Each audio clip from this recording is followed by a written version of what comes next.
Hi, my name is Whitney Klein, and today I'm going to talk about something that happened recently, a school shooting, which is now a very reoccurring thing here in the United States. This happened, I think, two or 3 days ago. It happened in Florida, which is where I live. So now this is the second mass murder thing that I have lived through, I guess, that has been close to home. Pulse being the first one, which is exactly 10 minutes away, and Parkland is a high school close to Boca, which is around 2.5 hours away, I think. But yeah, so this guy, well, from what I gathered from online, this guy, his name is Nicholas Cruz. I tried not to remember their names for personal reasons, but he used to attend the school, and he got expelled for I think what I read was he was dating a girl, and then the girl and him broke up because it was like an abusive relationship, and she started dating a new guy, so he got into a physical fight with the new boyfriend and then got expelled from school. And he went to a charter school, something like that, and they thought that this guy was so dangerous that he wasn't even allowed to bring a book bag to school. And there was also something about him commenting on a YouTube video saying that he was going to be a professional school shooter, and someone reported it. Thankfully, well, I mean, I guess not thankfully, because they didn't do anything about it. Someone reported it, and the FBI looked into it, went to his house. I think they went to his house, but then, didn't really do anything about it, obviously, because he hasn't done anything yet. But he then was able to go and buy an AR-15, which is a weapon of mass destruction. Basically, it's meant to kill multiple people within seconds and minutes. So this guy, I was watching it live on Twitter because I don't have cable, but I was watching it live before they even caught the person. He went into the freshman building and pulled the fire alarm so everyone would leave the classroom, and started opening fire on this school that he obviously has been there before, so he knows how to get in, how to get out, and all these things. So all the teachers, there's a whole bunch of stories about people going back into the classrooms. There's even some people are taking Snapchats, and I watched those and tortured myself by watching those. You can see dead bodies on the floor and kids running out and screaming and stuff.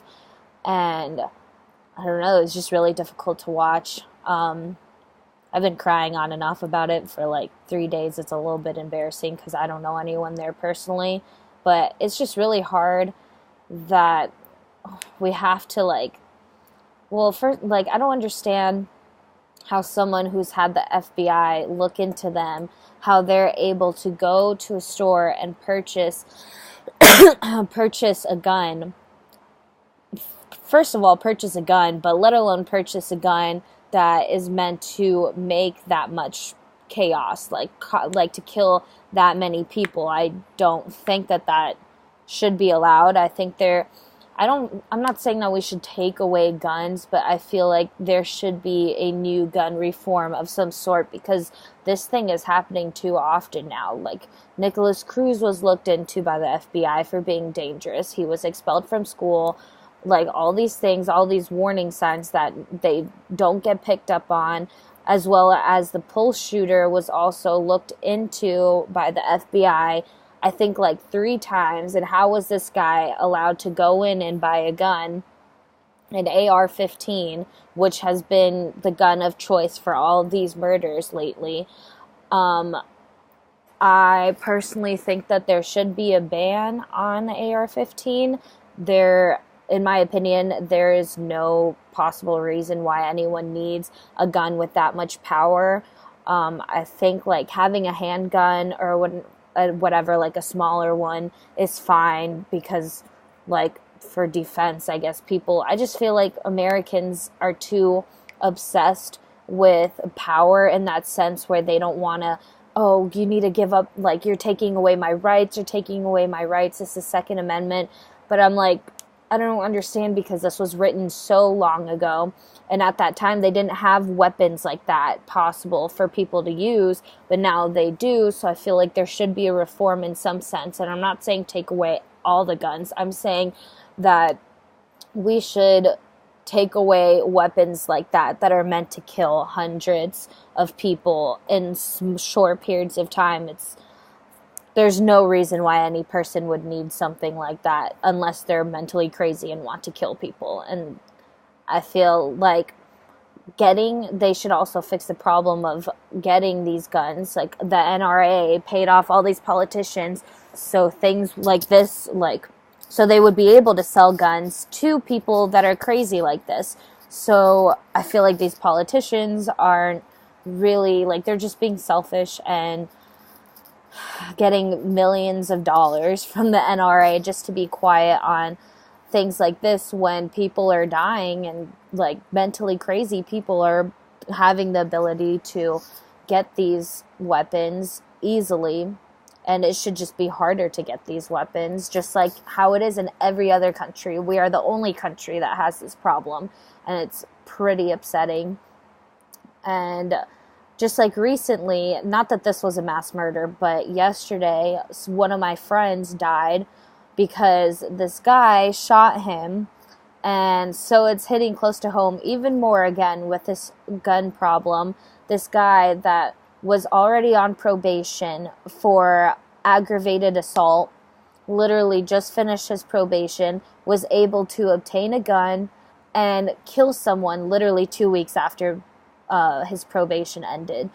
And it's just like, how does someone with a record, how does someone that's been looked into already for aggression have the ability to get this gun to create more problems? I feel like they should make a rule. I mean, that's not even the root of the problem, like mentally ill, I guess. I feel like that shouldn't even be an excuse. Like, now they're using that as an excuse to explain why he did this, but I don't think that should even be a thing, really. I mean, they should have actually looked into him when people were telling him, like, these are these warning signs, we need you to protect us. And the government and everyone else that was involved in protecting these kids really let them down. And now 17 people are dead. So I just feel like if the government just ignores this again, things like this are going to continue to happen more and more, as they have been progressively. Thank you.